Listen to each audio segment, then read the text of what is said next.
Alright, so now that we've watched a couple of videos of how silly we think or what people tend to think about acids, we're going to learn about how to name acids and really essentially what an acid really is. So this is going to be the last thing that we really do with nomenclature, so we're just going to do acid nomenclature today. And so it's going to be pretty short and quick, and you will definitely get time to work on either your homework from large group on Wednesday on polyatomic ions or the acid nomenclature sheet that you're going to be getting today.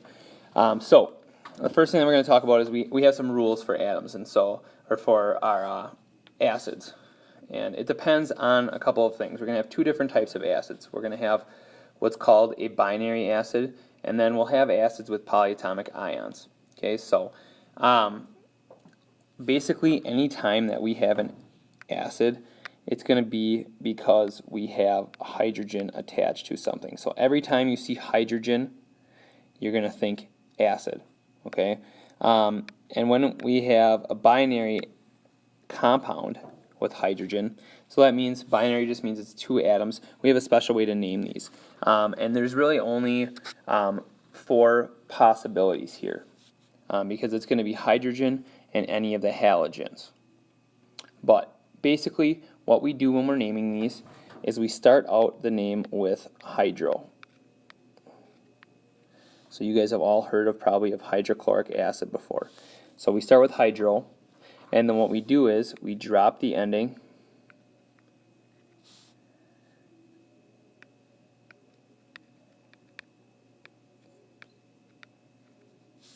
and then we drop the ending and then we add ic. So like we said before, hydrochloric acid. So if you take a look here, our first example says HCl. So how do we know that we're using this naming structure? Well, first of all, our compound's starting with hydrogen. Okay, so that's a big giveaway here. That's going to be an acid. Anytime we have a compound that's starting with hydrogen, it's probably going to be an acid. Okay, next we should see that we have chlorine, or just one other atom. So in this case, it's always going to be a halogen. So that's the only things that can make 2 atoms with only hydrogen. Okay, so we should be noticing here that the first thing that we should do is write hydro, okay, because it's binary. Now, the atom that we're working with here is Cl, so that's chlorine.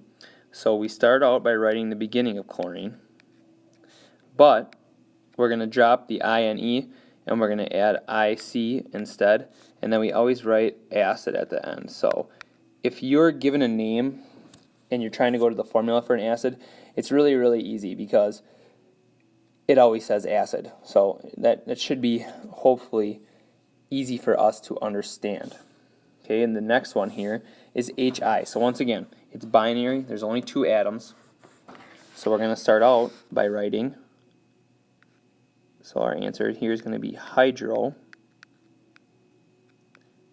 And now we have iodine here. And so iodine's kind of a funny one again because it's hydroiodic. So we got a bunch of vowels in a row. Hydroiodic acid. Okay, and then our last example here, if we're going the other way, it's very easy to tell if we're using a binary atom. Why? Because it says hydro right to start it out. So this one says hydrofluoric acid. So we know it's an acid, so it has to start with H. Next, it starts with hydro, so we know it's binary. And then the atom that we're using here is fluorine, so we just write HF. And the only binary acid that we did not talk about is hydrobromic acid, which would just be HBr.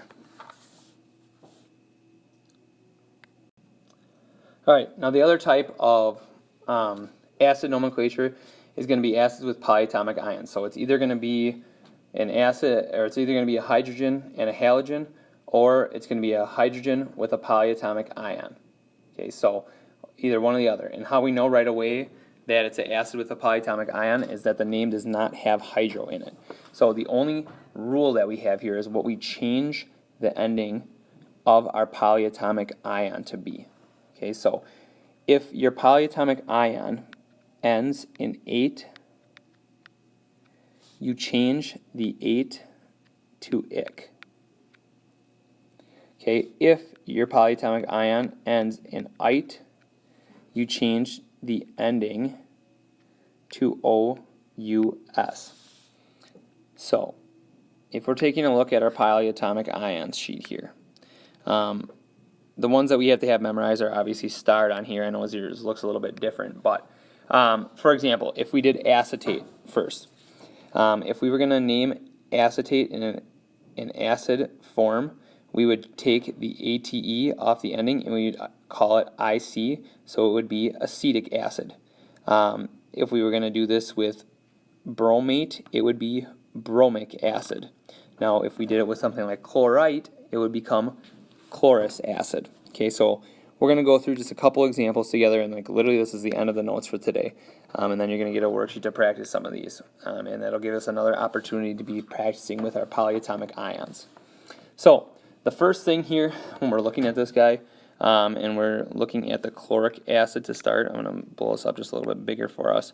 But we should be noticing here is that there's an IC at the end here. So if you look, I'm just going to underline this IC here. And what that IC tells us is that the polyatomic ion that this came from must have ended with ATE. Okay, so that means that the polyatomic ion that we had was chlorate. Okay, so for right now, we can still use our polyatomic ion sheet if we need to, but we look it up and we'd see that chlorate, and this is one that you do have to have memorized, so at some point you'll have to have this memorized, but it's ClO3 minus. Now, how do we make this an acid? Well, we just add hydrogen to the front of this. Okay, so if we take a look here, we should be knowing that hydrogen by now. We should probably know that hydrogen has a positive charge. And if you look here, this positive charge is going to cancel out with that negative charge. So when we're looking at chloric acid, the final solution here is just going to be HClO and then 3. So our example here, we're going to write HClO3. All right, next, we're moving on to nitrous acid. Okay, so for nitrous acid, we should notice that the ending has an OUS here. And so basically, that OUS is telling us that this is ending in ite. So once again, if we take a look here, this right here, us, means that this polyatomic ion ended in ite. Okay, so this is nitrite, which is NO2 minus. Once again, the H plus cancels out with the NO2 minus, so our answer here would just be HNO2. Now, the very last one that we're dealing with, sulfuric acid. Now, when we take a look at sulfuric acid, our polyatomic ion that we get here is not going to have just a minus charge. It's actually going to be a 2 minus. So once again, we're looking at the ic right here, which would mean we're dealing with sulfate, and the sulfate ion is SO4 2 minus. Okay, so basically what that means is that we're going to need 2 hydrogens to cancel. So to cancel out that 2 minus charge, we're going to have 2 hydrogens here. So our compound now is going to be H2SO4. So if your charge was 3 minus, you'd have to have 3 hydrogens. And that's not really any different than the rules that we had before for crisscrossing charges. All right, last one on here. Now we're going from the formula to the acid.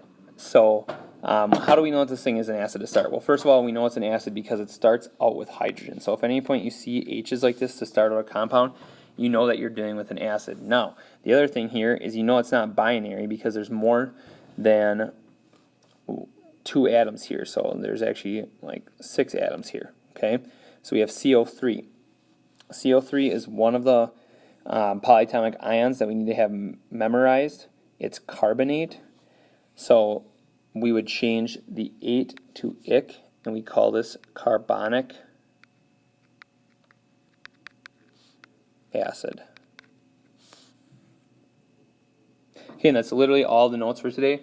So now we can pass out the worksheet, and I'm just going to go do 3 examples from the worksheet on the next slide.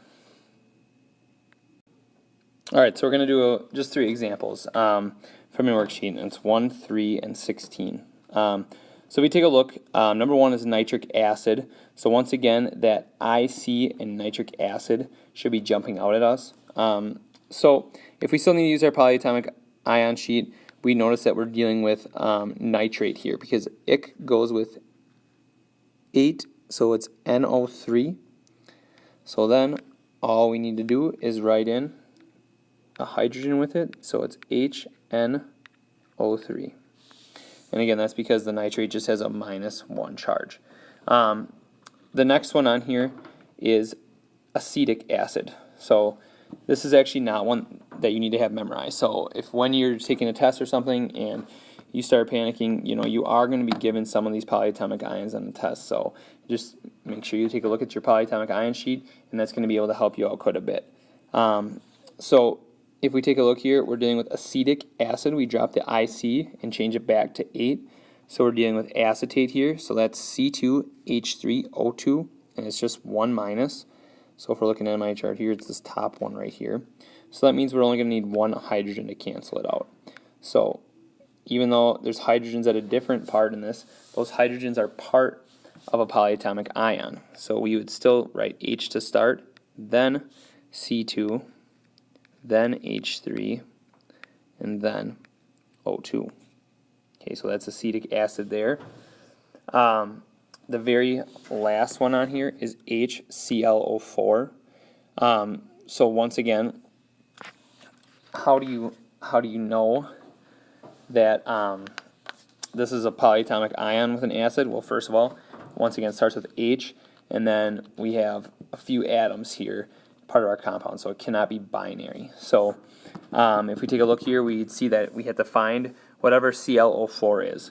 And so this is one that we have to have memorized. We should know that chlorate is ClO3-, so 1 more than chlorate is perchlorate. So this is called perchloric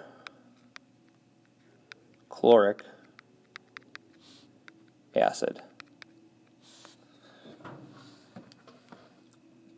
And that is all the notes that I have for you today.